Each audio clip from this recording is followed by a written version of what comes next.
Well, hey, good evening, everybody. I'm Donald with Good Shepherd Elite.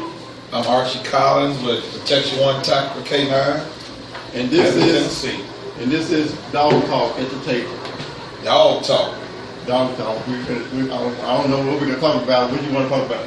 Well, first of all, let's establish the rankings of the dog training in the Memphis area. We got several training schools here. Myself, Donald, and many others. So yourself. So where'd you locate?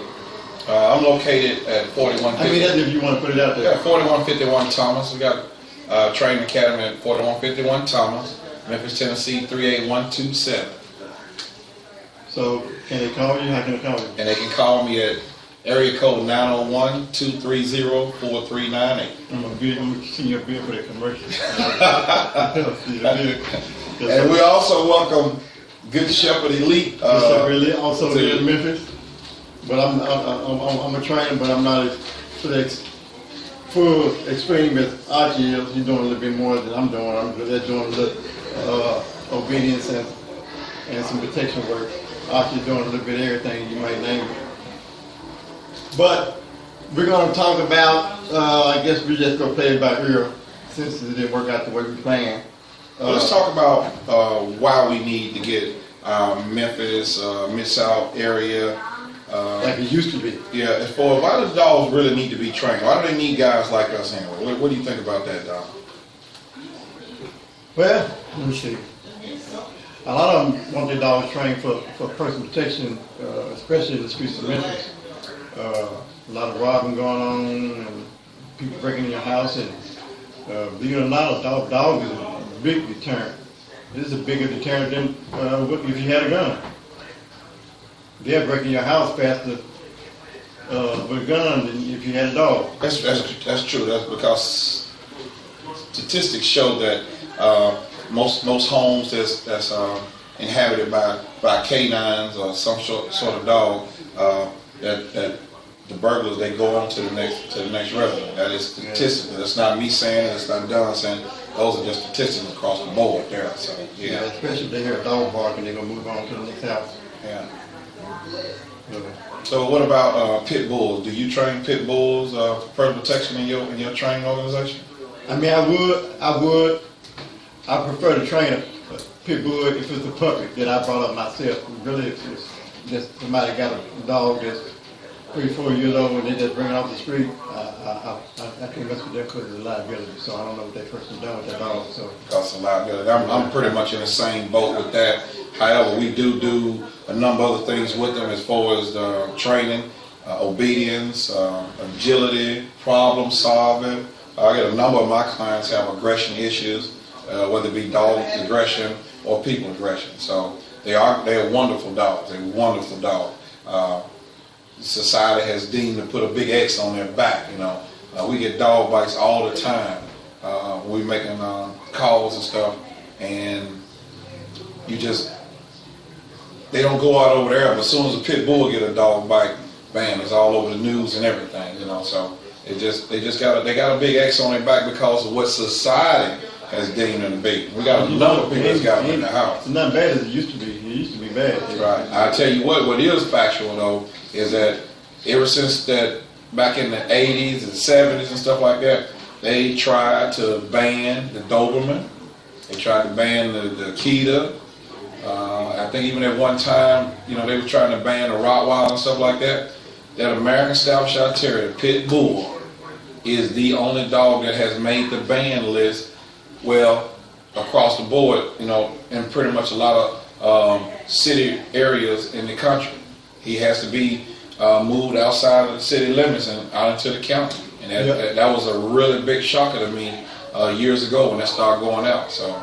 Some of them places, some of those places, dogs are banned. That's right. But they're great dogs. I mean, sorry about it. You know, even me, myself, and my company.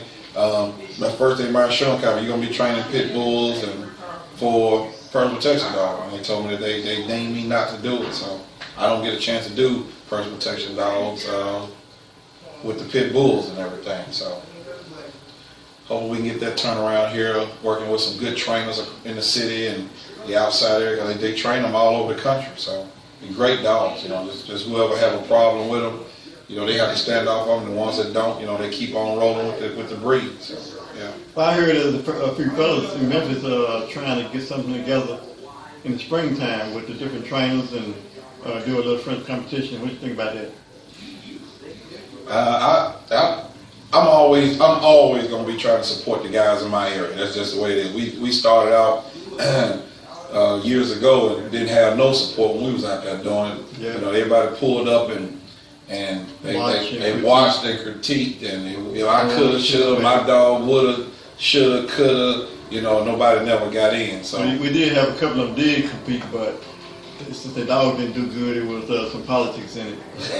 Yeah, but try and try again. That's just pretty much the way it works. So, yeah. So what about competing? You did a show last year. So what do you think about that? I did. I finally got back out there on the circuit again. We ran into, going to be doing K9 Pro Sport with Butch in Texas, and we got out there with the PSA.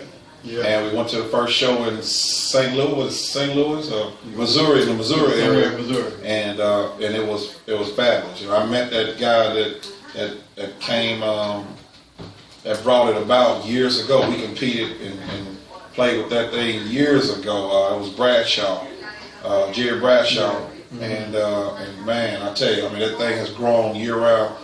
Just all around, because of they use it for police dog. You can just pretty much the standards. You can just about pretty much title a dog, and the standards are good enough to pass just about any certification, just about. So you plan on doing something this year? Yes, most definitely.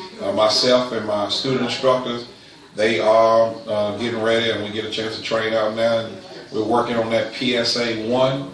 Trying to get a PSA 1. I did do the PDC this past summer, and yeah, I did the PDC too, but I did the sleeve, and now I got to go back and do the suit. You did the sleeve. What happened when you did the sleeve, man? I had to put my dog in something that me and him was both comfortable in, because I didn't want to set my dog up to fail. That's good. That's really what it's all about. Laughing and joking is one thing, but it's all about the dogs. We just put them out there to do the work, but we want them to pass, and get better, and not set them up for failure. So I totally agree with you on that. Yeah. The PDC I've been working on all fall and all winter, so I'm ready. Yeah.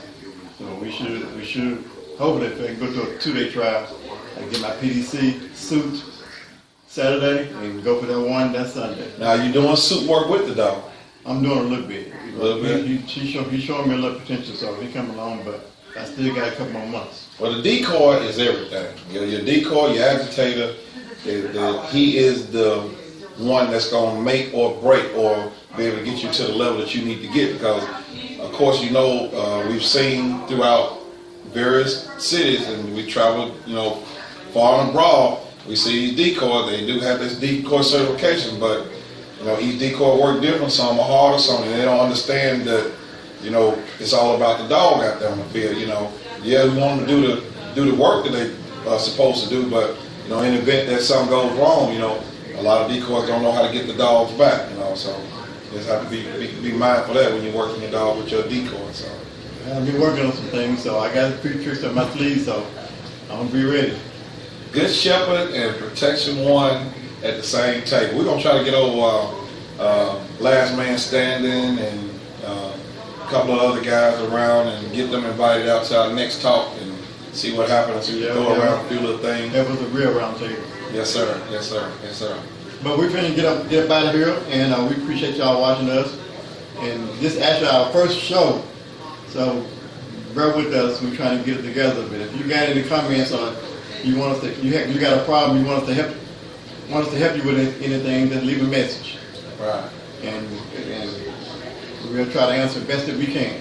Well, upcoming, just so you know, before we close out, we'll be getting our CGC from the American Kennel Club instructor.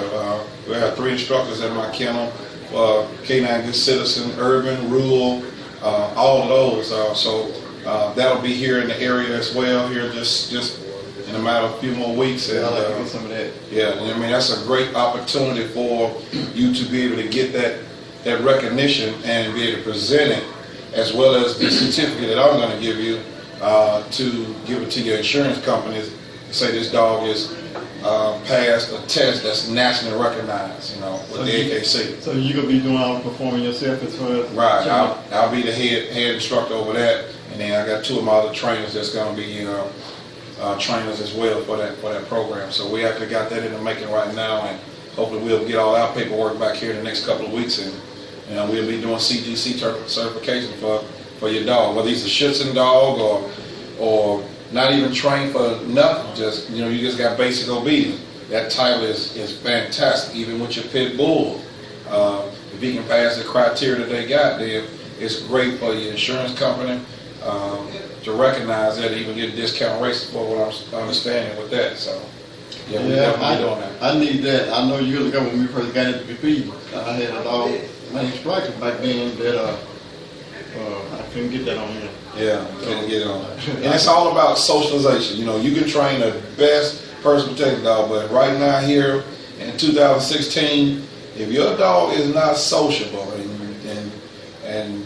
where you got control of him and you walking with a walking time bomb, that's a walking liability. So one thing to say you got a personal protection dog, but another one to say he's sociable enough to be able to come in here and sit at the table, and that's what we may do the next time, and show us a dog that can come in and sit down at the round table as well as the trainers. Yeah, because we got a lot of people who saying they got some bad dogs, but ain't no control, ain't no good without no control. It ain't no good. It ain't no good without control. So most definitely. We'll get them here and see what they say about all of this. Yeah. But anyway, it was nice talking to y'all. Thanks for having me on, Mr. Don. Anytime. Appreciate it, man. See you next time. Yes, sir. And the good people, if y'all got any questions that you need answering, just give us a holler. Get Shepherd Elite out. You can check us out also on Facebook. And go on and friend and like the page, Protection One Tactical K9 on Facebook. Yes, that's right. My website is Protection One, www.protection1 K9s. So you can go ahead and check that out, and it's on YouTube. Some of the stuff that we do. That web page is actually being upgraded as we speak, but it's still, you can log on to it and check that out. We'll have our indoor facility here in just a minute, and we'll be actually doing indoor-outdoor training here, and lots of police dogs. I can't wait to see that one. It's coming. I'm sending you a few dogs. That's what I'm looking forward to. Yeah. Well, man, thanks again for having me on. I appreciate it. Yeah, no problem, man. I appreciate you. All right. We out.